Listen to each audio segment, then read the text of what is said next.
अस्सलामुअलैकुम वरहमतुल्लाहि वबरकातुहू। Welcome back to Nadia Khan online academy.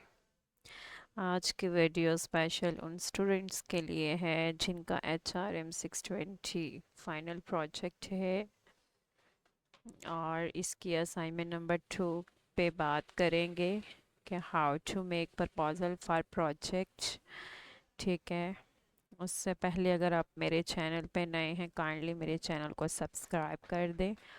और अगर आप पेड प्रोजेक्ट हैंडलिंग चाह रहे हैं तो मुझे व्हाट्सएप पे कांटेक्ट कर सकते हैं और मेरे चैनल पे आके यहाँ पे आप रिव्यू चेक कर सकते हैं। ठीक है, ये आप कंप्लीट वीडियो वॉच कर लीजिएगा before booking and paid project handling के लिए। ठीक है, लेट्स स्टार्ट। हम अपने असाइनमेंट की तरफ जाते हैं। सबसे पहले जी, ये आपका प्रोजेक्ट है, इसमें कुछ इम्पॉर्टेंट गाइडलाइंस हैं, पॉइंट्स हैं जो मैं आपको बता देती हूँ। इसमें फ़र्स्ट ऑफ ऑल ये कि ये आपका प्रोजेक्ट है, रिसर्च वर्क है।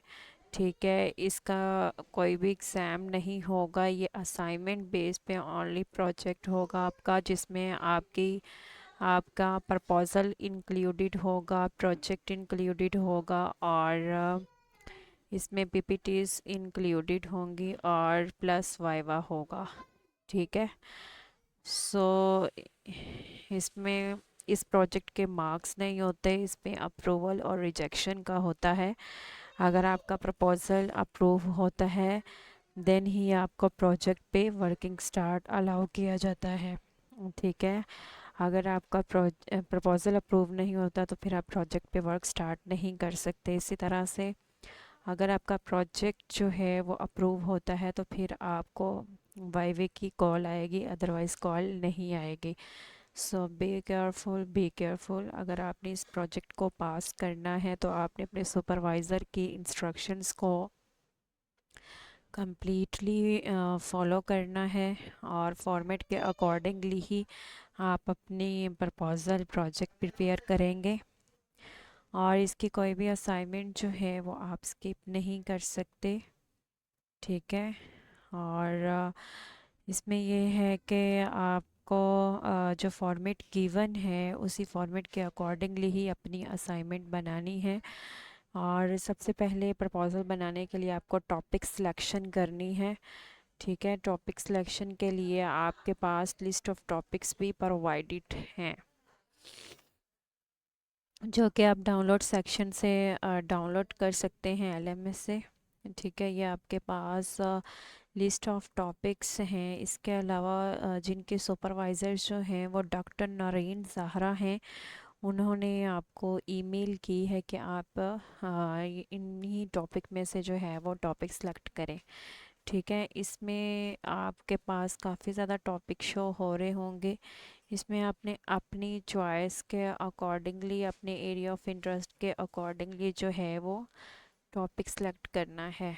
लेकिन अगर आप डॉक्टर नरीन ज़हरा के स्टूडेंट हैं, आपके सुपरवाइज़र डॉक्टर नरीन हैं, तो फिर जो उन्होंने आपको ईमेल में टॉपिक कहा है इट्स बेटर कि आप वही टॉपिक्स लें। ठीक है, उनके टॉपिक्स भी मैं आपके साथ शेयर करूँगी।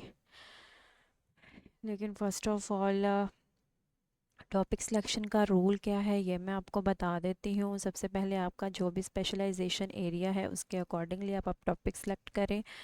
दूसरा ये कि जो भी आप वेरिएबल्स ले रहे हैं उन पे आप देखें जी, उन पे कितने आर्टिकल्स मौजूद है, कितना लिटरेचर मौजूद है, कितनी ऑलरेडी उस पर रिसर्चेस हो चुकी हैं। तीसरा ये कि उस पर स्केल या क्वेश्चनर मौजूद है या नहीं है। ठीक है, क्योंकि इसमें आप एडॉप्टिव स्केल यूज़ करेंगे, खुद से डेवलप नहीं करेंगे। तो टॉपिक सिलेक्शन करते वक्त इन तीन बातों को आपने अपने माइंड में रखना है और फिर आपने जो है वो टॉपिक सिलेक्शन करनी है।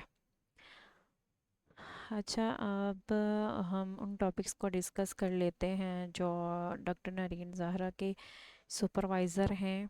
ठीक है, या आपने अपना ईमेल जो है वो ओपन करेंगे।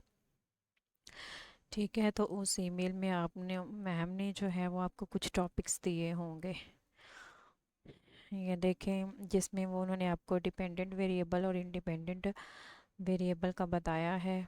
फर्स्ट टॉपिक उन्होंने आपको ये रिकमेंड किया है। ये भी आपने अपने, ये नहीं कि यहाँ से बेतुका को टॉपिक उठा लिया, लेकिन वही बातें सेम इनके लिए हैं कि आपने जो भी टॉपिक सिलेक्शन करनी है, जो भी टॉपिक लेना है, आपने उन पे बाकायदा सर्च करनी है और उन पे स्किल्स फाइंड आउट करने हैं, फिर आपने जो है ये टॉपिक सेलेक्ट करना है। ठीक है, तो ये उन्होंने कुछ टॉपिक्स दिए हैं, में से आप ये डॉक्टर नरीन साहरा के स्टूडेंट्स के हैं। ठीक है, नेक्स्ट फोर्थ टॉपिक ये है रिवार्ड स्कीम्स, फिफ्थ ये है, सिक्स ये है। ठीक है, और ये टॉपिक उन्होंने रिकमेंड किए हैं।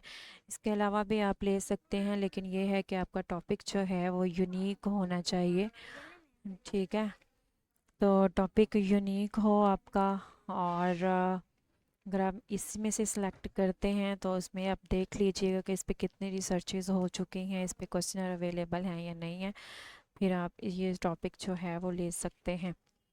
उसके बाद हमें जो आपने इस प्रपोज़ल को बनाना है, इस प्रपोज़ल को बनाने के लिए आपने इस फॉर्मेट को फॉलो करना है, जिसमें आप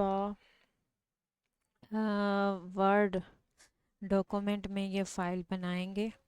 ठीक है, और पीडीएफ में सबमिट नहीं करते, वर्ड डॉक्यूमेंट में आपने ये फ़ाइल सबमिट करनी है, जिसमें आपका एक टाइटल पेज आ जाएगा, फर्स्ट पेज, सेकंड पेज जो है टेबल ऑफ कंटेंट का आ जाएगा। उसके बाद जो आपने टॉपिक लिया है उस पे आपने चैप्टर नंबर 1 लिखना है, इंट्रोडक्शन आ जाएगा, जिसमें आप 3 चीज़ों को इंक्लूड करेंगे। इंट्रोडक्टरी पैराग्राफ है, फिर आप अपने प्रोजेक्ट टाइटल के हवाले से बताएंगे कि ये प्रोजेक्ट किस बारे में है, फिर आप प्रोजेक्ट का कॉन्टेक्स्ट भी लिखेंगे, अगर आप कंपनी पे ले रहे हैं या किसी कंट्री पे रिसर्च कर रहे हैं तो वो कॉन्टेक्स्ट भी आपने लिखना है।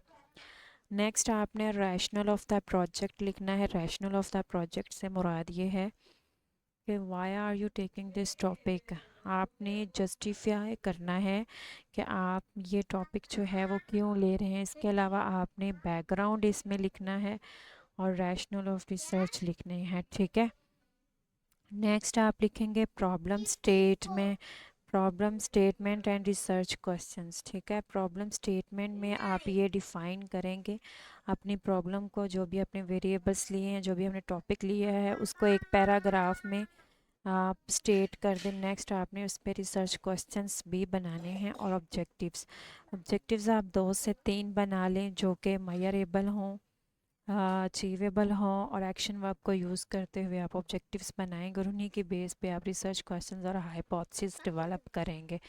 ठीक है, उसके बाद आपने सिग्निफिकेंस ऑफ द स्टडी में लिखना है कि आप जिस भी डिपार्टमेंट के लिए ले रहे हैं उसको किस तरह से उसके लिए बेनिफिशियल होगा, उसे रिसर्च स्टडी के क्या आउटकम हो सकते हैं। ठीक है, तो ये सारी चीज़ पॉइंट्स जो हैं वो आपने सिग्निफिकेंस ऑफ स्टडी में प्रोवाइड करने हैं। इसी तरह से चैप्टर नंबर 2 है, चैप्टर नंबर 2 है लिटरेचर रिव्यू। ठीक है, अब लिटरेचर रिव्यू लिखने के लिए जो भी आपने अपने आर्टिकल्स डाउनलोड किए होंगे टॉपिक से रेलिवेंट, वहाँ से वो आपको हेल्प मिलेगी।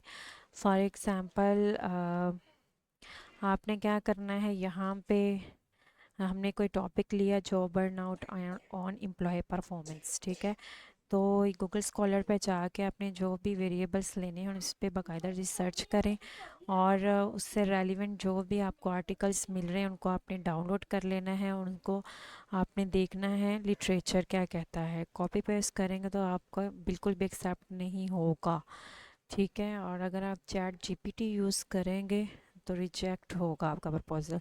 सो ना तो आपने कॉपी पेस्ट करना है, ना आपने चैट जीपीटी यूज़ करना है। ठीक है, अगर आप इस प्रोजेक्ट को पास करना चाहते हैं, प्लेजरिज्म इसमें बाकायदा चेक किया जाता है।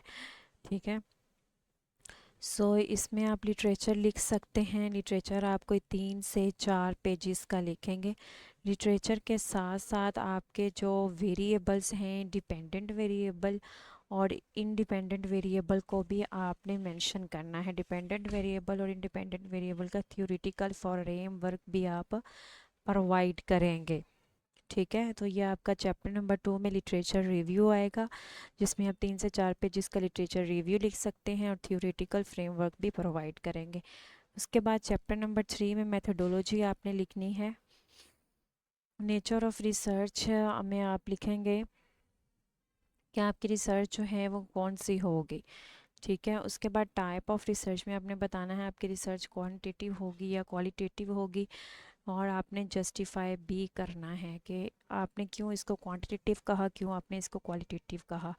डाटा कलेक्शन सोर्सेज दो होते हैं, प्राइमरी और सेकेंडरी, इन दोनों को आपने डिस्क्राइब करना है अपने रिसर्च के पर्सपेक्टिव में। डाटा कलेक्शन टूल में अगर आपकी क्वांटिटेटिव रिसर्च है तो फिर आपका ऑब्वियसली जो टूल होगा वो क्वेश्चनर होगा।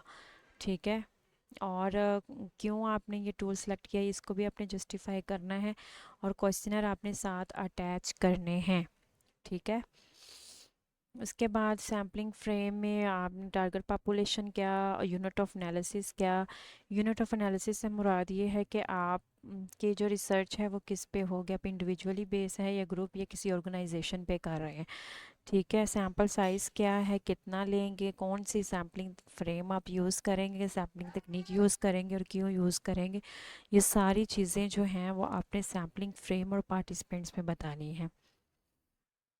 सैम्पलिंग तकनीक और फील्डवर्क डाटा कलेक्शन में ये है कि आप डाटा कलेक्ट किस तरह से करेंगे, और डाटा प्रोसेसिंग एनालिसिस में आप कौन सा सॉफ्टवेयर यूज़ करेंगे। एसपीएसएस का मैं आपको दिखा देती थी। नॉर्मली जो है क्वांटिटेटिव रिसर्च में हम एसपीएसएस सॉफ्टवेयर ही यूज़ करते हैं। ठीक है, तो ये आपके पास ओपन हो रहा है।